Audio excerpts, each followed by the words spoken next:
The Penguin, episode 3, titled Bliss, and this episode is fantastic because it's all focusing on Victor. Victor as a character, because in the first two episodes of this show, he's kind of like a side character. He's just the errand boy, the driver that, Oswald, the Penguin, tags along with. But now we have a sense of Victor, who is this kid, and we find out that he was a victim of the flooding of Gotham that Whittler puts in. Even though every time they say the Madman, I'm thinking, are they going to do they mean Whittler or Batman? And because we're dealing with criminals here, we're dealing with like mob bosses, so there might be a situation that might mean both. They might mean both of them are at fault. You never know, but he is a victim of the Whittler's flooding from the Batman from the film. And which kind of spawns him from the reasons he acts the way he acts, where we found him in episode 1, and it's essentially him choosing the life, choosing what he wants to do. Does he go back to the old life with this, and that old life is the figure of this girl that he likes, or does he continue the life of crime and being having Oswald as his companion, as his mentor, as his teacher into his life, and he's tossing. He's like, I'm enjoying both life, I'm enjoying both sides of it, but what do I choose? What do I say? He's afraid of, if I say to Oswald, I want to go and live a different life, I'm probably going to be dead. I'm probably going to get shot. I'm probably going to die from this situation if I just say no to him.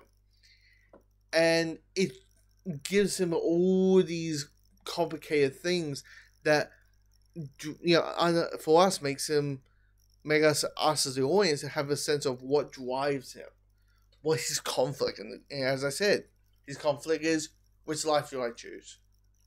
Old, boring life, as Oswald likes to call it, or the exciting life, the life of crime and all that. I was like, this is really, really good, because even the stuff with Oswald and Sophia, it is a very simple thing. It is, here's the drug.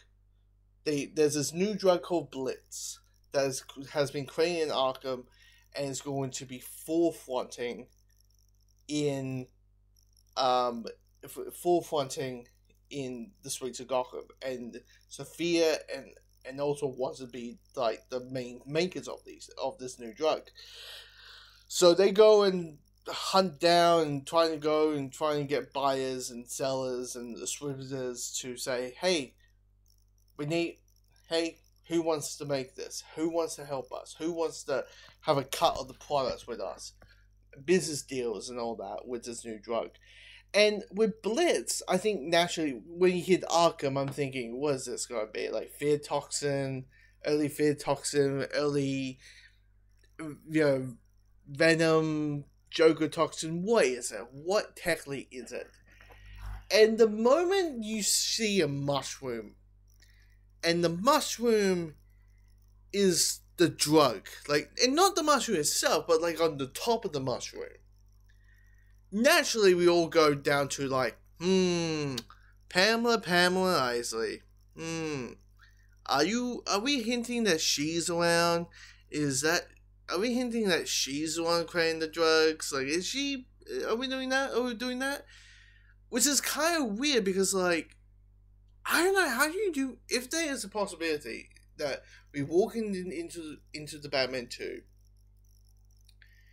and there's a Poison Ivy, I'm going to be very surprised to see how do they tackle her. Because this is meant to be a realistic world, a realistic version of these characters, and Poison Ivy is kind of known for having plot powers, so it's interesting to see how, it feels Mr. Freeze is the only fantastical character that they can do, because he just walks around in a giant freezer. He just walks around in a freezer suit.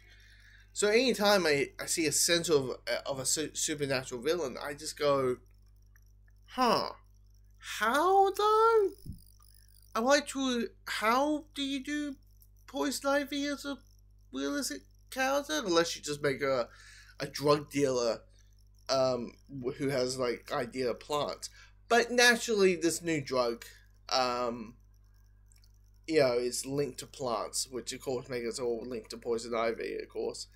But the all the dealership and the business making is like the fun side of this episode, because and when I mean the fun side of the episode is because Sophia is having a lot of fun.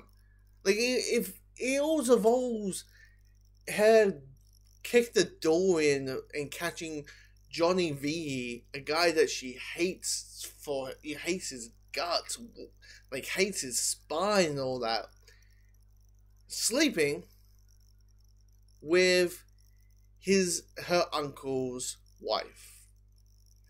And she's like, "Oh yeah, oh girl, you can go. Oh, don't forget your panties." Like, you can sense there's a level of funness. There's a sense of joyness.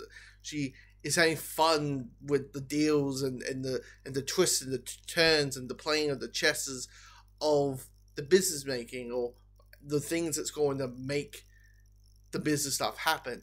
And the moment, like she's just happy to watch Oswald threaten to kill Johnny. She's just enjoying it.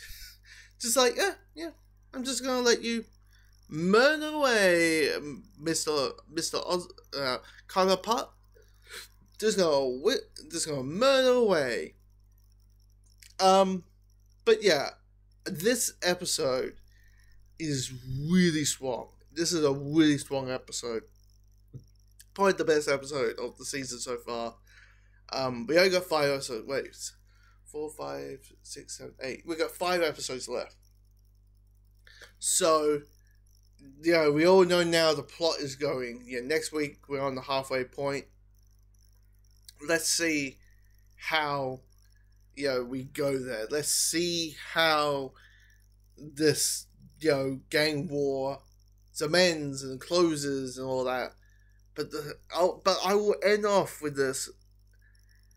God, the scene between Victor and Oswald, and how he feels betrayed and disrespected in the bathroom of the Iceberg Lounge is like, perfect line, perfect. Everything's perfect in this episode, absolutely perfect.